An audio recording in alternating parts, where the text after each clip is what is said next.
Nagyaman dagiti residente sa Gem Mountain Province kalpasan na nailupas dagiti nagduduma proyekto anapunduan babaen iti Local Government Support Fund Support to Barangay Development Program ti gobyerno.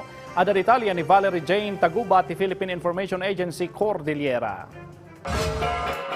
Agnumnumar ita dagiti residente ti 5 a barangay iti Tadjan Mountain Province iti napasayaat nga access ti healthcare services, merkado ken economic opportunities. Kasaruno dayto iti inaugurasyon ken turnover ti infrastructure projects a napunduan iti sidong ti Local Government Support Fund Support to Barangay Development Program wenno LGSF SBDP itay laeng nabiit. Karaman kadagiti na kompleto a proyekto ti health station iti Barangay Lubon nga aggatad iti 5 milyon na pesos ken upat a farm to market road upgrading projects iti Barangays Duwagan, Sumadel, Batayan ken Bantay a napunduan iti tig 7.5 million pesos. We take this opportunity and manyaman to express our gratitude to our partner agency, which is the IUG, for the successful implementation of the project.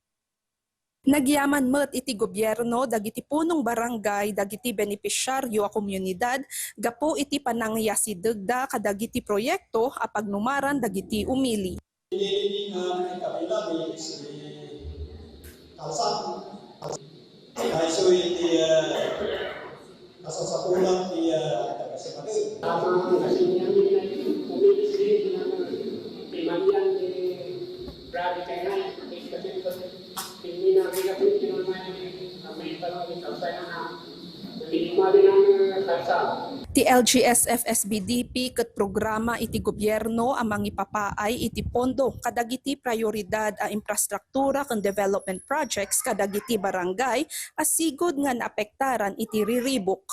Subsuportaran ti proyekto ti peace building efforts, inklusibo a panagduras ken panakaiyasideg ti napateg a serbisyo kadagiti komunidad. Manipod dito'y Mountain Province, Valerie Jane Taguba, ti Philippine Information Agency Cordillera, para iti Pagilian.